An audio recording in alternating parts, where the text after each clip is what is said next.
যারা কোরিয়ান ভাষা শিখছেন তাদের সবার মনেই একটা প্রশ্ন প্রায়ই ঘুরপাক খায়, তাই না? যে এই ই বা কা পার্টিকেলটা ঠিক কখন ব্যবহার করতে হয়। তো চলুন আজকের আলোচনায় আমরা এই খুব কমন ধাঁধাটারই সমাধান করে ফেলি। দেখুন, এই দুটো বাক্যেরই বাংলা করলে মানেটা কিন্তু একই দাঁড়াচ্ছে, অথচ কোরিয়ান ভাষায় দুটো আলাদা পার্টিকেল ব্যবহার করা হয়েছে। যারা কোরিয়ান শিখছেন তাদের জন্য এই ব্যাপারটা যে কী পরিমাণ কনফিউজিং হতে পারে তা আমি জানি। আর আজ আমরা ঠিক এই কনফিউশনটাই দূর করতে চলেছি। খেয়াল করে দেখুন, একটায় আছে কা আর অন্যটায় নন। মানেটা একই, কিন্তু ওই যে বলে না, ফিলিংটা আলাদা, জোর দেওয়া জায়গাটা একদম অন্যরকম। আর এটাই হলো সেই আসল রহস্য, যেটা আমরা এখন একসাথে সমাধান করব। তো চলুন তদন্ত শুরু করা যাক। আমাদের হাতে প্রথম আর সবচেয়ে বড় ক্লু হল ইত্তা শব্দটা। বিশ্বাস করুন, এই একটা শব্দের মধ্যেই কিন্তু লুকিয়ে আছে পুরো রহস্যের চাবিকাঠি। আসলে ইত্তা শব্দটা একটা ডাবল এজেন্টের মতো কাজ করে। এর দুটো আলাদা পরিচয় আছে। প্রথমটা হলো কারো কাছে কিছু থাকা বা টু হ্যাভ, যেমন ধরুন আমার একটা কলম আছে। আর দ্বিতীয়টা হলো কোনো জায়গায় থাকা বা to be at a location, যেমন ধরুন আমি স্কুলে আছি। আর এই গার রহস্যটা বুঝতে হলে এই দুটো অর্থের পার্থক্যটা বোঝা কিন্তু মাস্ট। চলুন তাহলে প্রথম নিয়মটা দেখে নিই। আর এটা কিন্তু একদমই সহজ, একেবারে সোজা সাপটা। একবার জেনে গেলে দেখবেন কি কনফিডেন্সের সাথে বাক্য বানাতে পারছেন।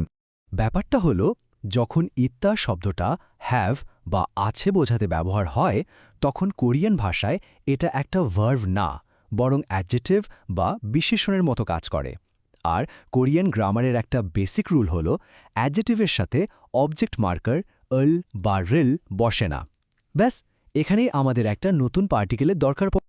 আর সে নতুন পার্টিকেলটা আর কিছুই না, আমাদের আজকে টপিক ই বা গা। তো গোল্ডেন রুলটা কি?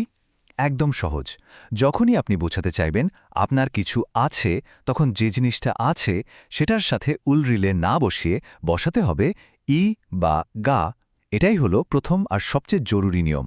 যেমন এই বাক্যটা দেখুন, জনন পেনি ইস সয়। এখানে পেন মানে কলম, শব্দটা শেষ হয়েছে একটা ব্যঞ্জন বর্ণ বা কনসোনেন্ট দিয়ে, তাই এর সাথে ই বসেছে। কি আছে? কলম আছে, সুতরাং পেনি। সিম্পল। আরেকটা উদাহরণ দেখি চলুন। ছনেন ছাগা ইসার। এখানে ছা মানে গাড়ি, এটা শেষ হয়েছে একটা স্বরবর্ণ বা ভাওয়েল দিয়ে, তাই এর সাথে বসেছে খা। তাহলে প্রথম নিয়মটা একদম পরিষ্কার, তাই না? যখন ইত্তা ব্যবহার হবে টু হ্যাভ বা আছে বোঝাতে, তখন যে জিনিসটা আছে সেটার সাথে সবসময় ই বা কা বসবে। ব্যাস। আচ্ছা, প্রথম নিয়মটা তো আমরা শিখে ফেললাম। এবার চলুন পরের ধাপে যাই। এখানে ব্যাপারটা আরেকটু নিউয়ান্সড বা সূক্ষ্ম হয়ে উঠবে। মনে আছে তো, ইত্তা শব্দের আরেকটা মানে ছিল কোনো জায়গায় থাকা? হ্যাঁ, এখানেও কিন্তু ইগার একটা খেলা আছে। তবে দ্বিতীয় নিয়মটা বোঝার আগে আমাদের ছোট্ট করে এ পার্টিকেলটা সম্পর্কে জেনে নিতে হবে। এটা খুবই সহজ একটা জিনিস। এ পার্টিকেলটা মূলত কোনো জায়গা বা সময়কে বোঝায়। যেমন হাক্কিউয়ে ইত্তা মানে হলো স্কুলে থাকা। এখানে স্কুলে বোঝাতে এ ব্যবহার হয়েছে। তো এই জ্ঞানটা নিয়ে চলুন আমরা একদম শুরুতে যে বাক্যটা দেখেছিলাম সেখানে ফিরে যাই। আমরা তো জানি যে নেন বা এন হল টপিক বা সাবজেক্ট মার্কার, তাই কোয়াং ইনেন ছিপঢিয়ে ইত্তা এই বাক্যটা গ্রামারের দিক থেকে একদম পারফেক্ট। মানে এখানে বিড়ালটা হলো আমাদের আলোচনার বিষয় বা টপিক। কিন্তু আর এখানেই তো সেই আসল রহস্যটা আবার ফিরে আসছে, কারণ একই কথা বোঝানোর জন্য খোয়াঙ্গিগা জিপ ঠুয়ে ইত্তাও তো বলা যায়। তাহলে প্রশ্নটা হলো, নন আর খাওয়ের মধ্যে আসল পার্থক্যটা ঠিক কোথায়? চলুন এবার সেই ফাইনাল উত্তরটা খুঁজে বের করা যাক। দেখুন, পার্থক্যটা কিন্তু কোনো কঠিন গ্রামারের নিয়মে বাধা নেই, বরং এটা একটা খুব সূক্ষ্ম অনুভূতি, একটা নিউয়ান্স, একটা জোর দেওয়ার ব্যাপার। আর এই পার্থক্যটা একবার ধরতে পারলে কোরিয়ান ভাষায় কথা বলাটা অনেক বেশি ন্যাচারাল শোনাবে। আচ্ছা, এই টেবিলটা দেখুন কি চমৎকারভাবে পুরো ব্যাপারটা বুঝিয়ে দেওয়া হয়েছে। সোজা কথায় ইগা ব্যবহার করা হয় যখন আপনি শুধু একটা ফ্যাক্ট বা নতুন তথ্য দিচ্ছেন। কোনো তুলনা নয়, কোনো বাড়তি কিছু নয়, জাস্ট একটা স্টেটমেন্ট। আর অন্যদিকে নিনন ব্যবহার হয় যখন আপনি কোনো একটা জিনিসকে অন্য কিছুর সাথে তুলনা করছেন বা সেটাকে আলোচনার কেন্দ্রবিন্দুতে নিয়ে আসছেন। যেমন ধরুন এই উদাহরণটা, কফিগান নেংজাঙ্গোয়ে ইত্তা। এর মানে কফি ফ্রিজে আছে। ভাবুন তো, কেউ আপনাকে জিজ্ঞাসা করল কফি কোথায়, আপনি সিম্পলি উত্তর দিলেন।